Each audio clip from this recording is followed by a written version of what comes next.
오늘 제목은 그리스도 안에 새 사람이라는 제목으로 우리가 이 말씀 함께 나누겠습니다. 해방은 자유함을 의미합니다. 자유함을 느끼려면 그 앞에 억압이 있어야 됩니다. 사람에게 억압받거나 어떤 누군가의 세력에 의해서 꼼짝 못하게 될 때, 그렇게 살고 있다가 자유함을 얻게 되면 그때 우리가 자유를 말하고 있습니다. 얼마 전에 3.1절이었는데요. 우리나라 참으로 아픈 역사가 있죠. 36년 동안 일제의 치하에서 수탈당하고 고통과 고난이 있었습니다. 1945년 8월 15일 날 해방되고 우리는 자유함을 얻게 되었습니다. 바로 해방 자유함입니다. 오늘 왜 이 말씀 드리자면, 사도 바울이 로마서 7장에서 그가 고백하고 8장에서 해방을 말하는데요. 그가 7장에서 이런 고백을 합니다. 오라 나는 공고한 사람이로다. 이 사망의 몸에서 누가 나를 건져주랴. 이렇게 말하고 있어요. 사도 바울은 굉장히 당대 최고의 하나님의 사람이고 복음을 전했던 사람입니다.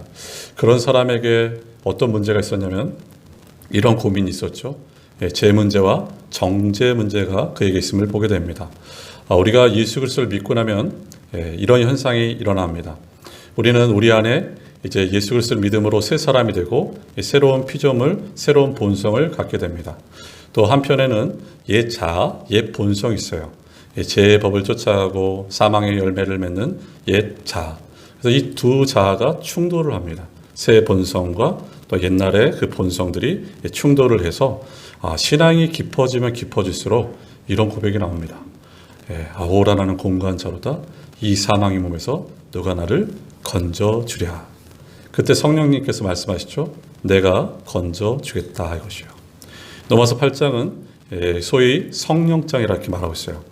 성령에 대해서 많이 언급되어 있고, 또 로마서 8장에 많은 설교자들이 이렇게 말합니다. 성경의 보석 중에 보석이다 이렇게 말하고 있고, 또 성경이 혹 사라질지라도 로마서 8장 한 장만 있더라도 구원의 모든 과정이 이곳에 기록되어 있다 할 정도로 로마서 8장은 참으로 성령장입니다. 성령께서 어떻게 역사하시는지 이렇게 로마서 8장에서 또 말씀하고 있는데요. 2절에 말한 것처럼 생명의 성령의 법이 죄와 사망의 법에서 우리를 건져내셨고, 또 9절에 보면은 그리스도의 영이 없으면 그리스도인이 아니라 말한 것처럼 성령이 아니고서는 예수를 주라 시인할 수 없습니다. 그리고 성령은 우리를 하나님께로 인도하고 또 하나님 자녀임을 증언하는데 16절은 이렇게 말하고 있죠. 성령이 친히 우리의 영과 더불어 우리가 하나님의 자녀인 것을 증언하신다 이렇게 말하고 있어요. 26절에서는 우리가 연약하였는데 그 연약한 우리를 도우시는 이가 바로 성령이시다. 26절 제가 읽어드리면요. 이와 같이 성령도 우리 연약함을 도우시나니 우리는 마땅히 기도할 바를 알지 못하나 오직 성령이 말할 수 없는 탄식으로 우리를 위하여 친히 간구하시느니라 이렇게 했어요. 우리 삶 속에 반드시 있어야 될 분은 성령입니다. 성령 하나님이 일하시지 않으면 구원받지 못하고요. 성령 하나님이 일하시지 않으면 우리는 하나님을 닮아갈 수 없기 때문입니다. 그렇다면 오늘 본문을 통해서 성령께서 어떻게 역사하시는지를 보겠습니다. 첫 번째, 죄와 사망에서 해방시키신 성령이에요. 1절 말씀 보실까요? 그러므로 이제 그리스도 예수 안에 있는 자에게는 결코 정죄함이 없나니 이렇게 나와 있어요. 그리스도 예수 안에 있는 자라는 얘기는 이런 말이죠. 그리스도 예수와 연합된 자, 연합된 자. 그러니까 그리스도 예수와 하나 된 자. 성령으로 말미암아 우리가 그리스도 안으로 들어가게 된 자가 바로 그리스도와 하나 된 자, 그리스도 안에 있는 자입니다. 이런 자들은 어떤 특징이 있냐면 그 죄를 예수님께 다 전가되었고 또 예수님의 의가 그 사람에게 전가되었음을 보게 됩니다. 그래서 이런 사람에게는 그리스도 안에 있는 사람에게는 정죄가 없어요. 여러분, 정죄란 말은 이런 말이죠. 한자로 말하면 정할 정자에 허물 제자입니다. 그러니까 정죄라는 것을 쉽게 표현하면 이것입니다. 하나님께서 죄인을 죄인이라고 판결하셨어요. 그리고 판결하신 것을 또 심판하시고, 그리고 무엇보다도 심판하신 것을 형벌을 또 수요하시는 것, 부여하시는 것, 이게 바로 정죄입니다. 아담의 후손들은 누구도 이 정죄에서 벗어날 수가 없습니다. 왜냐하면 아담의 후손들은 영적으로, 우리 모든 인류는 영적으로 다 하나님과 관계가 단절돼서 죽었기 때문에 바로 정죄에서 벗어날 수 없습니다. 심판에서. 그러나 한 부류, 그리스도 예수를 믿음으로 그리스도에 속한 사람은 누구도 정죄치 못합니다. 그러니 여러분 자신도 정죄하지 마시고 다른 사람을 정죄하지 마시고 또 사단도 우리를 정죄할 수가 없습니다. 왜냐하면 우리는 그리스도 예수 안에 있는 자이기 때문이에요. 더 나아가서 우리의 구원이 실패되지 않을 뿐만 아니라 우리의 이름이 생명책에 기록되어 있는데 그 생명책에서 우리 이름이 지워지지 않는다는 것을 꼭 기억하셔야 돼요. 우리는 결코 정죄함을 받지 않는다는 것이에요. 그 이유가 어떤 것일까? 바로 2절은 말하고 있어요. 2절 보실까요? 이는 그리스도 예수 안에 있는 생명의 성령의 법이 죄와 사망의 법에서 너를 해방하였음이라 이렇게 했어요. 바울은 그리스도 예수 안에 있는 자는 결코 정죄함이 없다 말하는데 그 이유는 그리스도 예수 안에 있는 생명의 성령의 법이 죄와 사망의 법에서 우리를 건져내셨기 때문입니다. 여기 생명이라 말하는데 여러분 성령께서 하시는 일은 우리에게 생명을 주십니다. 생명의 성령의 법이랄 때 이 법은 권세의 권위를 말하고 있어요. 생명의 성령의 권세가 바로 죄와 사망의 권세에서 우리를 건져냈습니다. 그래서 우리는 해방과 자유를 얻게 된 것이에요. 이게 진짜 큰 은혜입니다. 우리가 바로 자유를 누리게 되고 해방을 누리게 된 것입니다. 남자분들이 크게 세 가지 얘기를 많이 합니다. 어떤 얘기를 많이 하면 첫 번째는 군대 간 이야기, 군대에서 있었던 이야기, 또 두 번째는 축구한 이야기, 또 세 번째는 군대에서 축구한 이야기. 그래서 여자분들이 제일 싫어하는 게 그런 내용들이에요. 근데 그만큼 군대에 대한 추억들이 많습니다. 근데 어느 목사님이 자신의 군대의 추억을 말씀하셨는데 지금 2023년인데 1960년대 군대 생활을 했습니다. 1960년대니 얼마나 그때 군대가 또 구타도 많고 어려움이 있을 텐데 이번이 자대 배치를 받았는데 전방 GOP에 자대 배치를 했었습니다. 근데 어떤 일이 있었는가? 밤만 되면 생지옥이었어요. 왜냐하면 속옷바람에 얼차례를 주고 또 매를 때리는데 기마사라는 사람이 그렇게 구타를 하는 거예요. 매일 밤마다. 그러니까 이분이 이제 목사님 이제 신병이니까 얼마나 두렵겠습니까? 근데 깊은 소식이 하나 있었어요. 기마사가 조금 있으면 제대한다는 것이에요. 그 제대 날짜만 이제 손꼽아 기다렸는데 기마사가 제대를 했어요. 근데 문제는 기마사가 제대를 했는데 여전히 염려하고 불안이 떠나질 않습니다. 기마사가 제대한 지 3일째 되는 날 기마사가 전방 초소 전방에 그 내무반에 술 마시고 술이 취해서 이게 들어온 것이에요. 그러더니 다들 모두 집합 그러더니 또 때리기 시작합니다. 그리고 그 다음 날 이틀째 되는 날에도 또 술 마시고 들어와서 집합해서 딱 때리려는데 그 내무반에서 최고 고참인 병장인 김병장이 벌떡 일어나더니 기마사의 몽둥이를 딱 뺏었어요. 그래서 기마사에게 이렇게 한마디를 남깁니다. 기마사 너는 끝났어. 그러니까 제대했으니 끝났다는 얘기죠. 그러니까 기마사가 그 얘기를 듣더니 그냥 내무반을 나가게 됩니다. 왜 이런 얘기를 드리냐면요. 우리는 과거에 예수님을 믿기 전에 우리는 죄의 노예였습니다. 죄가 우리의 왕노릇했고 우리는 죄에 순종할 수밖에 없었습니다. 우리는 죄의 노예였어요.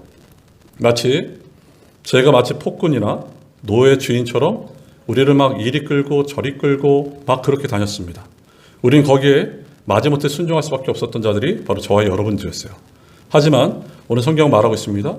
성령의 생명의 법이 죄와 사망의 법에서 우리를 건져내셨느니라 이거 있어요. 그래서 우리는 죄와 사망인과 권세들이 우리에게 유혹을 할 때 우리는 이렇게 말할 수 있습니다. 기마사, 넌 끝났어. 말한 것처럼 우리가 담대히 그렇게 말할 수 있는 이유는 죄와 사망의 법에서 생명의 성령의 법이 우리를 건져내셨기 때문입니다. 그래서 저와 여러분은 어떤 자가 되었는가? 자유자가 되었다 이렇게 말하고 있어요. 더 나아가서 여기서 해방되었다는 의미는 이런 말도 담겨져 있습니다. 예수 그리스도가 십자가에서 죽으심으로 그 십자가의 보혈의 공로로 우리가 해방되었음을 말하고 있는 것이죠. 그래서 3절 말씀 보세요. 3절에 이렇게 나와 있습니다. 3절에 율법이 육신으로 말미암아 연약하여 할 수 없는 그것을 하나님은 하시나니 곧 죄로 말미암아 자기 아들을 죄 있는 육신의 모양을 보내어 육신의 죄를 정하사 이렇게 나와 있어요. 여기 보면은 3절의 초두의 앞장에 빠진 게 뭐냐면요. 당시 원어로 보면 왜냐하면이 빠졌어요. 왜냐하면 이렇게 나와 있어요. 즉 신자가 죄로부터 자유함을 누리게 된 것은 하나님께서 그 아들을 보내셔서 그 하나님의 아들이 율법을 지키셨기 때문이에요. 율법을 이루셨기 때문입니다. 쉽게 말하면 하나님의 아들이 이 땅에 오셔서 율법을 완전히 다 이루셨어요. 성취시키셨어요. 그래서 우리가 죄에서 자유함을 해방을 누리게 됐습니다. 하나님은 예수님의 육신에 죄를 정하셨어요. 여기서 정하셨다는 의미는 이런 의미가 있습니다. 단번에 하나님께서 우리의 죄를 예수님이 대신 지게 하셨다, 이것입니다. 우리의 모든 죄를 예수님이 대신 지게 하심을 믿으셔야 됩니다. 그리고 하나님께서 이 땅에 그 아들을 보내셔서 육신에 정하신 이유는 좀 거칠게 말하면 우리의 죄를 다 뒤집어 씌우신 것이에요. 그 아들 예수가 우리의 죄를 다 뒤집어 쓴 것입니다. 죄가 없으신 분이 죄의 고통이 얼마나 크겠습니까? 그래서 우리는 그 예수님을 사랑하고 그 예수님을 바라봐야 되죠. 그래서 고린도 후서 5장 21절은 이렇게 말합니다. 하나님이 죄를 알지도 못하신 이를 우리를 대신하여 죄로 삼으신 것은 우리로 하여금 그 안에서 하나님의 의가 되게 하려 하심이라, 이렇게 했어요. 예수님의 십자가의 죽으심으로 우리의 죄를 그가 다 가져가셨고 짊어지셨고 또한 그의 의를 우리에게 옷 입히셨습니다. 이 세상에서 가장 위대한 교환은 바로 여기 있어요. 우리의 죄를 그가 가져가시고 또한 그가 그의 그리스도의 의를 우리에게 옷 입히심을 보게 됩니다. 그래서 4절 말씀은 이렇게 나와 있어요. 육신을 따르지 않고 그 영을 따라 행하는 우리에게 율법의 요구가 이루어지게 하려 하심이니라, 이렇게 나와 있어요. 육신을 따르지 않는다는 말은 우리의 부패성을 따르지 않는다는 것이고, 영을 따른다는 것은 성령을 따른다는 것입니다. 우리가 성령의 소원을 따라 살 때 율법의 요구가 이루어집니다. 율법의 요구란 것은 쉽게 말하면 하나님의 말씀이에요. 하나님의 말씀이 이루어져요. 이 말씀을 예수님은 두 가지로 요약하고 계셔요. 마태복음 22장 37에서 40절 말씀 보면 이 말씀을 예수님은 하나님 사랑과 이웃 사랑으로 요약하고 계세요. 즉 율법의 요구는 한마디로 사랑을 말하고 있는 것입니다. 가장 인간다움은 사랑하는 자입니다. 성령님은 바로 이와 같은 사랑이 가능하게 하시는 위대한 보혜사다, 이렇게 말하고 있어요. 그래서 우리가 성령 충만하다 할 때 어떤 큰 능력을 받고 큰 일을 행하고 큰 은사를 받고 큰 경험을 하는 것, 물론 이것도 굉장히 귀한 일이지만 이거 굉장히 부수적입니다. 성령 충만하다는 것은 성령께서는 거룩한 영이시고 사랑의 영이기 때문에 성령 충만하다는 것은 사랑이 충만하다는 것이에요. 그래서 우리가 성령 충만한 사람은 어떤 사람인가 보세요. 하나님을 닮아가고 우리 구주 예수를 닮아서 사랑이 충만한 사람이 성령 충만한 사람입니다. 성령을 따르는 자는 성령 충만한 자고, 성령 충만한 자는 하나님의 계명의 말씀을, 사랑을 행하는 자가 성령 충만한 자임을 보게 됩니다. 오늘 이 말씀 여러분 우리가 살아가면서 신앙이 깊어지면 깊어질수록 죄책감이 깊어질 때가 있습니다. 그럴 때 꼭 기억하세요. 그리스도 예수 안에 있는 자에는 결코 정죄함이 없나니 이는 생명의 성령의 법이 죄와 사망의 법에서 우리를 건져내셨다는 것을 기억하셔야 돼요. 우리를 끊임없이 정죄할 것이요. 내 자신이, 우리 주변 사람이, 사단이 우리를 정죄할 때 이 말씀으로 이기셔야 돼요. 나를 정죄할 자는 아무도 없다. 저와 여러분은 자유인 해방인이 되었습니다. 두 번째 우리가 살펴볼 것은 성령은 생명과 평안을 주십니다. 4절부터 보면요. 4절에 이렇게 육신을 따르는 자, 또 영을 따르는 자가 있는데요. 이 세상에 두 가지 부류의 사람이 있어요. 한 사람의 부류는 육신을 따르는 자가 있고 한 사람의 부류는 영을 따르는 자가 있습니다. 영을 따른다는 것은 성령을 따르는 것인데 5절 말씀 이렇게 나와 있습니다. 육신을 따르는 자는 육신의 일을, 영을 따르는 자는 영의 일을 생각하나니, 이렇게 나와 있어요. 육신을 따르는 자는 오직 육신의 일만 합니다. 생각만 합니다. 육신의 일만 몰두해요. 여기서 말하는 육신은 어떤 것일까? 뼈, 살, 어떤 신경계 이런 것을 이루는 몸을 말하는 것이 아닙니다. 여기서 말하는 육신이라는 것은 몸의 부패성, 타락한 본성, 이게 바로 육신입니다. 그러니까 육신을 따른다는 것은 바로 이것이에요. 바울 서신이나 베드로 서신에 봐도 육체의 일, 불신자의 이방인들의 일들이 있는데 에베소 2장만 봐도요. 우리는 죄와 허물과 이전에 죽었습니다.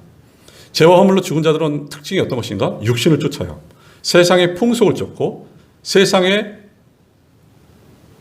그런 하나님을 대적하는 그 모든 것을 쫓게 됨을 보게 됩니다. 세상의 유행, 세상의 트렌드를 쫓는 것이 육신을 따라가요.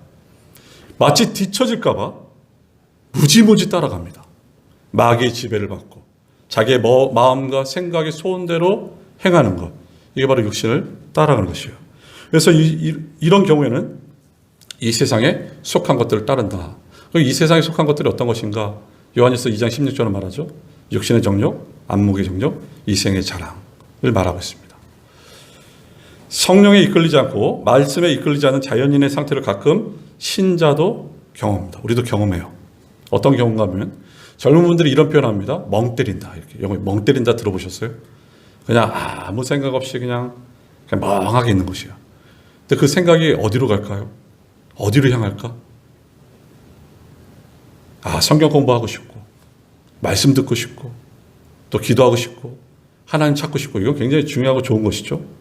근데 대부분 보통 일은 우리도 타락한 본성을 가지고 있기 때문에 옛 자아를 따라갈 때가 참 많습니다. 이게 바로 육신의 일이에요. 근데 성경은 또 이렇게 말하고 있어요. 육신의 일은 사망이라 이렇게 말해요. 6절 말씀 보세요. 육신의 생각은 사망이요 이렇게 나있어요. 결국 육신의 생각이 사망인 이유는 여기서 사망이라는 것은 죽음, 좌절, 낙심을 말하고 있는데요. 하나님의 생명과 떨어져 있기 때문에 육신의 생각은 사망일 수밖에 없습니다. 그래서 7절은 이렇게 말하고 있어요. 육신의 생각은 하나님과 원수가 된다 이렇게 말합니다. 우리 주변에도 이런 경험을 해보시는 경우 있을 것이에요.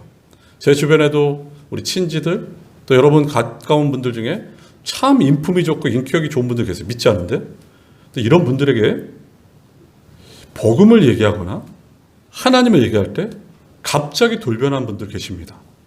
너무너무 싫어하세요. 그게 왜 그런가?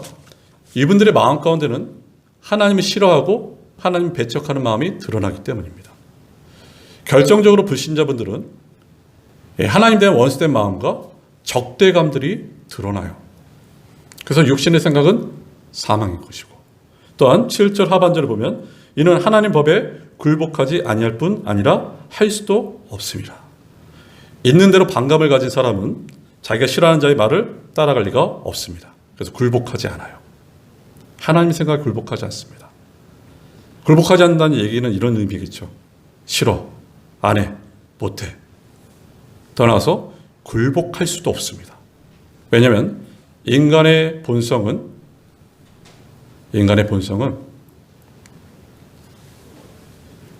하나님의 기쁘신 뜻을 이뤄내지를 못하기 때문이에요. 그래서 사랑하는 여러분 보세요. 우리가 인간의 본성이 그렇게 하나님 뜻을 기뻐하지 못하는데 인간의 마음은 하나님께 대해 원수된 마음을 우리는 전적인 타락이라 말하고 있고, 그리고 더 나아가서 인간의 이 마음이 하나님의 기쁘신 뜻을 그 인간의 본성이 따라가지 못하는 것을 전적인 무능력이라 이렇게 말하고 있어요. 그러니까 한마디로 육신의 생각은 사망이고 육신의 생각은 하나님을 기쁘시게 하지 못할 뿐만 아니라 또 하나님께 굴복하지 못함을 보게 됩니다. 그러면 영을 따라가는 자들은 어떨까요? 여기서 영을 따른다는 얘기는 성령을 따라가는 자들의 특징은 성령의 열매를 따라가는 자입니다. 성령의 열매가 드러난 자, 그 방향성이 그 열매로 계속해서 가는 자가 바로 성령을 따라가는 자예요. 그래서 갈라디아서 5장 22절에 이렇게 말하고 있죠. 오직 성령의 열매는 사랑과 희락과 화평과 오래 참음과 자비와 양성과 충성과 온유와 절제니 이 같은 것을 금지할 법이 없느니라 이렇게 나와 있어요. 우리가 생각하고 열매 맺는 방향으로 가게 됩니다. 여러분, 성령을 따라가는 자들은 성령의 열매들이 나타나야 됩니다. 좋은 나무는 좋은 열매를 맺게 되고 나쁜 나무는 나쁜 열매를 맺게 되는 것처럼 성령을 따라간 자는 성령의 열매의 방향성으로 가게 된다는 것이요. 그래서 성령은 우리에게 어떤 것을 주시는가? 성령은 우리에게 생명을 주시고 평안을 주십니다. 아까 읽었던 6절 말씀에 이렇게 나와 있죠. 영의 생각은 생명과 평안이다 이렇게 나와 있어요. 성령은 생명을 주십니다. 여기서 생명은 그냥 건강하고 정신이 멀쩡하고 이런 것을 말하고 있지 않아요. 여기서 생명은 넘어서 8장에 6절에 말한 여기서 생명은 이런 것입니다. 영적인 생명으로서 하나님과 교제하고 그리스도 안에서 기뻐하고 하나님께 향한 감사가 충만한 것, 영적인 생명이 충만한 것, 이게 바로 성령이 우리에게 주시는 것이에요. 그래서 요한복음 10장 10절에서 이렇게 말하고 있죠. 예수님의 말씀과 같이 내가 온 것은 양으로 생명을 얻게 하고 더 풍성히 얻게 하려는 것이라 이렇게 말합니다. 그래서 성령 우리에게 생명을 주십니다. 여러분. 동서양을 막론하고 설교자에게 한 번씩 존경하는 인물을 말하면 찰스 스펄전을 말합니다. 황태자, 설교의 황태자라 말할 정도로. 근데 많은 분들이 이분을 이렇게 표현하고 있어요. 하나님께서 굉장히 큰 은혜, 기이한 은혜를 주셨다 이렇게 말하는데 설교를 참 잘합니다. 근데 이 목사님이 설교의 비밀을 말합니다. 자신이 강대상에 올라올 때 딱 한 문장으로 3번을 반복한대요. 어떻게 반복하는지, 그게 어떤 내용인지 설교의 비밀이 이렇습니다. 나는 성령 하나님을 믿습니다. 나는 성령 하나님을 믿습니다. 나는 성령 하나님을 믿습니다 하고 올라온대요. 그래서 그의 자서전에 보면요, 이렇게 써 있어요. 혓바닥이 다 닳아 없어지고 폐가 소진하여 죽을 때까지 설교할지라도 성령께서 우리의 설교와 함께하지 않으시면 한 사람도 회심할 수 없다는 것이에요. 성령께서 말씀과 함께 영혼을 회심시키는 능력을 불어일으키지 않으면 누구도 회심할 수 없고 그것은 마치 벽에다 대고 설교하는 것과 똑같다 이렇게 말하고 있어요. 즉 혓바닥이 다 닳아 없어지고 폐가 소진되며 죽음심을 가지고 설교할지라도 성령께서 역사하지 않으시면 설교자의 수고는 헛되다 이렇게 말하고 있어요. 왜냐하면 성령은 생명을 주시기 때문입니다. 여러분. 성령은 우리에게 생명을 주어요. 그래서 우리 생각이 생명과 딱 맞닥뜨리면 살아납니다. 우리 생각이 말씀과 맞닥뜨리면 새 힘을 얻게 됩니다. 여러분. 왜냐하면 성령은 생명을 주시기 때문이에요. 또한 성령은 우리에게 평안을 주십니다. 여러분. 여기서 말한 평안이란 이런 평안이에요. 여러분 어느 때 가장 평안하십니까? 기독교인은 이럴 때 평안하죠. 내 죄가 용서받았다는 그 기쁨에서 오는 평안. 나는 넘어지고 쓰러짐에도 불구하고 하나님이 늘 나와 함께 하신다는 그 안정감에서 오는 평안. 그리고 하나님께서 그리스도 통해서 끊임없이 우리에게 공급하시는 그 만족감에서 오는 평안을 말하고 있어요. 여기서 말하는 평안을 당시 헬라어로 비유하자면 이런 표현입니다. 여러분 생각 한번 해보세요. 막 폭풍우가 불어치고 세상이 캄캄해지고 모든 것이 다 뒤엎어지는 그런 가운데 절벽에 조그만 구멍이 있고 거기 새집이 있습니다. 거기 보면 엄마 새가 있고 새끼가 새가 있는데 새끼 새가 엄마 품 안에서 그 비바람 가운데서 또 그 집에서 엄마를 보고 주먹쪽을 이렇게 조는 거. 그게 바로 평안입니다. 밖에서는 비바람이 몰아칠지라도 그 안에 엄마 품 안에서 잠잠히 고요히 잘 수 있는 것. 이게 바로 평안이에요. 성령은 우리에게 생명을 주시고 성령은 우리에게 평안을 주신다 이렇게 말하고 있어요. 끝으로 세 번째, 성령은 우리의 심령을 변화시킨 이가 성령입니다. 우리 넘어서 8장 9절 말씀 보실까요? 이렇게 나와 있죠. 만일 너희 속에 하나님의 영이 거하시면 너희가 육신에 있지 아니하고 영에 있나니 누구든지 그리스도의 영이 없으면 그리스도의 사람이 아니라 이렇게 나와 있어요. 너희 속에 하나님의 영이 거하신다는 것은 성령께서 우리 안에 계속해서 거하신다는 것이에요. 쉽게 말하면 성령께서 우리에게 찾아오셔서 우리가 거듭납니다. 우리가 다시 태어나게 되고 그리고 성령께서 그 이후로 계속 내 안에 거주하시는데 내주하시는데 계속해서 내주하심을 보게 됩니다. 하나님의 임재. 우리는 성령이 우리 안에 내주하셔요. 그래서 하나님이 마치 우리에게 피켓을 들고 이렇게 말씀하세요. 여기 예수를 믿는 이 사람이 거룩한 사람입니다. 거룩한 사람이다. 이렇게 말하고 있어요. 성령은 아무데나 거하지 않습니다. 성령은 거룩한 영, 정결한 영이기 때문에 더러운 곳에 거하지 않으세요. 근데 성령이 어디에 거하시는가? 하나님의 사람들 안에 거하셔요. 우리 안에 거하셔요. 그래서 우리는 이렇게 외치셔야 돼요. 우리는 거룩한 자입니다. 우리는 거룩한 사람이라고 외치셔야 돼요. 근데 이런 말 들으면 보통 정상적인 분들 이런 생각합니다. 나는 거룩하지 않은데. 나는 한 주간 삶을 봐도 난 거룩하지 않은데. 여러분 제가 늘 말씀드린 것처럼 여러분의 생각이나 느낌을 믿지 마시고 말씀을 믿으세요. 여러분의 눈을 믿지 마시고 성령 하나님의 눈을 믿으세요. 여러분의 판단을 믿지 마시고 하나님의 판단을 믿으세요. 하나님 우리에게 말씀하십니다. 너는 거룩하다. 비록 우리가 우리 자신 눈에는 비참하고 누추하고 때로는 볼품없는 존재일처럼 보일지라도 하나님 우리를 이렇게 여기셔요. 너는 거룩하다. 왜냐하면 그 아들 예수 그리스도의 피로써 우리가 정결케 되었기 때문에 우리는 거룩한 사람입니다. 성령님이 우리 안에 거하십니다.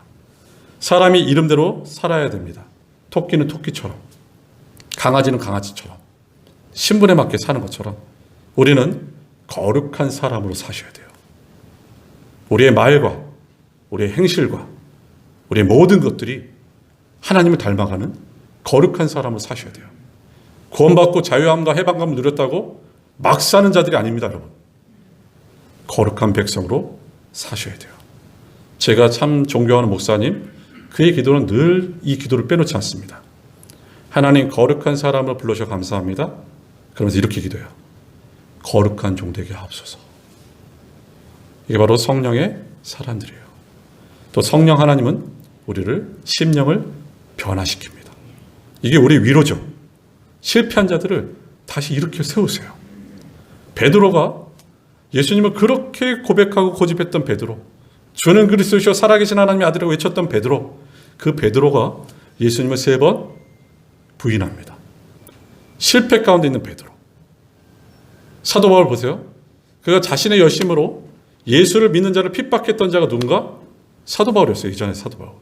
근데 그런 자들이 어떻게 변합니까, 여러분? 사도행전 4장에 보면 종교 지도자들이 베드로에게 너희 예수 전하지 마 이럴 때 이렇게 외쳤어요. 너희가 너희 앞에서 하나님 말씀을 전하는 것이 옳은지, 너희 말을 전하는 것이 옳은지 너희가 판단하라. 여러분 어떻게 이렇게 담대해졌을까요? 성령께서 그 사람의 심령을 변화시켰어요.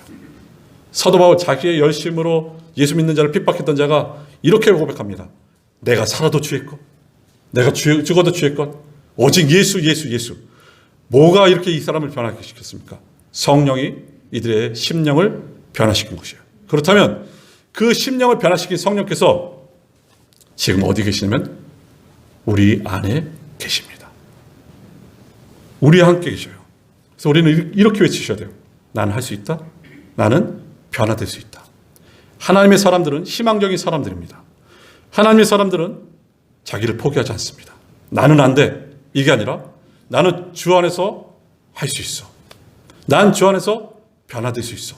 우리가 성령 하나님께 우리의 마음을 활짝 연다면 우리 심령이 여러분 변화될 것입니다.